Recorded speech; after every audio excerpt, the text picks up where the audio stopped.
हम लोग बहुत गौरवान्वित हैं। आप हम लोगों के आदर्श हैं। अभी मैं भावुक हो रहा हूँ। हमारे समाज के बीच में दो शब्द रखें, हम लोग हमेशा आपके अनुयायी बने रहें।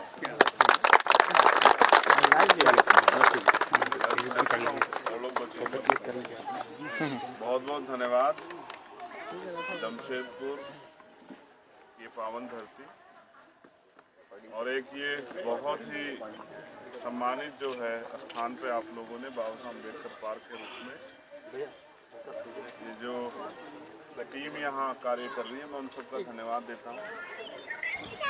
रात वो मेरे पास आए थे, उन्होंने इच्छा जाहिर की थी कि मैं उनके यहाँ पार्क में जरूर आऊँ। जब मैं यहाँ आया था तो मेरी भी ये इच्छा थी कि मैं आप लोगों से जब आया हूँ तो कोशिश करूँ कि कुछ समय निकालूँ, क्योंकि मैं एक बेस्ट प्रोग्राम में यहाँ आया हूँ। अभी यहाँ के तत्काल बाद मेरी 2 मीटिंग है, उसके बाद वो प्रोग्राम है रैली का जिसमें हम लोग को जाना है। आप सब लोगों से भी मैं अपील करूँगा कि आप सब लोग वहाँ आइएगा। जरूर सर। ये कठिन समय चल रहा है, मुल्क के हालात बड़े अच्छे नहीं।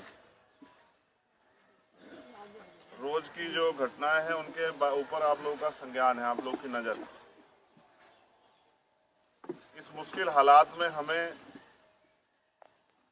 रुकना नहीं, ठहरना नहीं, कमज़ोर नहीं पड़ना है, क्योंकि हमारे महापुरुषों ने जब आंदोलन चलाया, जिनकी वजह से आज हम लोग स्वाभिमान सम्मान का जीवन जीने के लिए जो है संघर्ष कर रहे हैं या जी भी रहे थे। संघर्ष ज़्यादा बड़े पैमाने पे है, जी कम रहे हैं। तो जब हमारे महापुरुष इस काम को कर सकते हैं तो हम लोग भी कर सकते हैं। हम उन्हीं के वंशज हैं। मैं एक छोटी सी बात कह के अपनी बात को समाप्त करूंगा। बाबा साहब अम्बेडकर ने कहा कि भीमा कोरेगांव आपका विजय स्तंभ, आपको यहाँ नमन करने के लिए आना चाहिए। बाबा साहब अम्बेडकर एक ऐसी शख्सियत जिन्होंने कहा कि मैं मूर्तियों में नहीं हूँ, मैं किताबों में हूँ, मुझे पूजने की नहीं पढ़ने की जरूरत।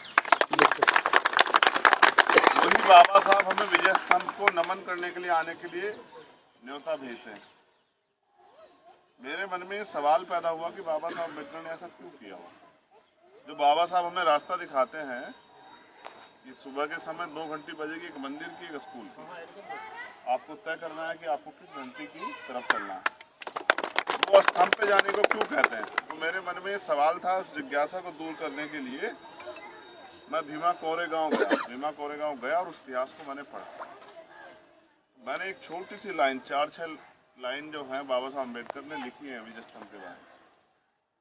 उन्होंने कहा कि विजय स्तंभ कोई काल्पनिक कहानी नहीं, ये हमारे महापुरुषों का इतिहास है, वास्तविक घटना। यहाँ आने के बाद आपको एहसास होगा कि आपके महापुरुष अधिकारों की लड़ाई उन्होंने कितने दमखम से लड़ी। यहाँ आने के बाद आपको एहसास होगा कि आपके पूर्वज इस देश में हक अधिकारों के लिए सिंहों की तरह लड़ते। तो आप सिंहों के वंशज हो, यानी कि आप इस देश में कमजोर दबे कुचले नहीं, आप शेर की तरह जियो। 100 दिन बकरी की तरह जीने से अच्छा एक दिन शेर की तरह जिया जाए। हमारे लोगों के अंदर, मैं किसी भी प्रदेश में जाता हूं, उनके चेहरे देख के मुझे लगता है कि वो यहाँ डरे सहमे से रहते हैं।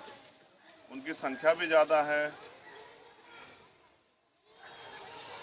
वोट का अधिकार भी उनके पास है, वोट की वजह से सम्मान भी ना चाहते लोगों को उनका करना पड़ता, फिर भी वो इस देश में बेबसी, गुलामी, कमजोरी की जिंदगी जी रहे हैं। तो मुझे यही कमी नजर आती कि हमारे लोगों का मनोबल गिरा हुआ है। जिनका मनोबल गिरा हुआ होता है वो कोई लड़ाई नहीं जीत सकता। पहले हमें अपने लोगों के अंदर मनोबल पैदा करना चाहिए। जब मनोबल होगा, इस मनोबल के जरिए ही हम तमाम तरह की कठिनाइयों को दूर कर सकते हैं। जब आपने यहाँ ये संघर्ष किया होगा तो शायद आप पहले दिन आपको नहीं लगा होगा कि लड़ाई आसान है, लेकिन जब आपने संघर्ष की शुरुआत की तो लड़ाई आसान हुई या नहीं हुई। हमारे लोग मनोबल कम होने की वजह से ये सोचते रहते हैं कि हम दूसरे से कमजोर हैं। जिस दिन हमने ये ठान लिया कि हम किसी से कमज़ोर नहीं, उस दिन हमारे सारे रास्ते खुल जाएंगे। और हम किसी भी फील्ड में कहीं किसी से कमज़ोर नहीं। अगर ज्ञान की बात करो तो उदाहरण के तौर पे हम पे बाबा साहब अम्बेडकर, और अगर जिस्मानी ताकत की बात की जाए तो भीमा कोरेगांव अभी 200 साल पुराना आपका इतिहास है। अपने इतिहास को पढ़िए, क्योंकि आज हम इस समय में तो महापुरुष नहीं है, लेकिन उनका इतिहास हमें प्रेरणा देगा, उससे जागृति होगी, और जागृति से हम लोग जो है एक नए जोश जुनून के साथ समाज के आंदोलन को, जो महापुरुषों का आंदोलन हो रहा है, उसको पूरा करने के लिए निकलें। मैं आप सभी साथियों से अपील करता हूं कि आप अपने घर परिवार के बारे में सोचते हैं, उसके साथ साथ अपने समाज के बारे में भी सोचें, क्योंकि बाबा साहब अम्बेडकर और उनके समकालीन या उनसे पहले ज्योतिबा फूले, साहूजी महाराज, पेरियार या मान्यवर काशीराम जी के रूप में जो महापुरुष अपने जीवन का अमूल्य समय देके गए, उनकी कुछ उम्मीदें और कुछ अधूरे सपने वो अभी भी अधूरे हैं। और उनकी जिस तरह से गोवलकर के सपनों को पूरा करने के लिए उनके आंदोलन के समर्पित लोग लगे हुए हैं, ऐसे बाबा साहब अम्बेडकर और काशीराम साहब के सपनों को पूरा करने के लिए उनके आंदोलन के लोगों को मेहनत करनी चाहिए। आज़ाद भारत में अभी भी हमसे आज़ादी कोसों दूर है। वो आज़ादी हमारे लोगों को मिले, इसके लिए हमें प्रयास करना चाहिए।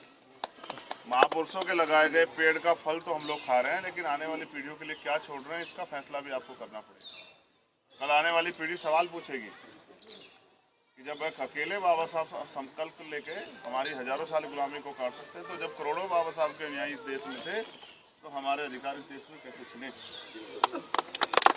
तब शायद आप आंख मिला के उनका जवाब भी नहीं दे पाएंगे। इसलिए मैं आपसे अपील करता हूँ कि रोटी कपड़ा मकान के साथ स्वाभिमान सम्मान की, और जो वो 3 नारे बाबा साहब अम्बेडकर ने दिए, शिक्षित बनिए, संगठित रहिए, संघर्ष करिए, उनको भी आत्मसात करने का प्रयास कीजिए और समाज के लिए कुछ करिए। बहुत बहुत धन्यवाद, आपकी पूरी कमेटी का धन्यवाद, यहाँ समाज के उपस्थित सभी महानुभावों का धन्यवाद, हमारी मातृशक्ति, हमारी छोटी बहन, आप सबका धन्यवाद। इस उम्मीद के साथ कि आप हालात को समझते हुए अपनी जिम्मेदारी को समझकर इस आंदोलन को आगे बढ़ाने का काम करेंगे। कुछ समय आंदोलन को मजबूत करने के लिए जरूर निकालेंगे, और हम लोग एक दूसरे का हाथ पकड़ के इस आंदोलन को कामयाब करेंगे, और बाबा साहब के सपनों को, महापुरुषों के सपनों को पूरा करेंगे। बहुत बहुत धन्यवाद। जय भीम।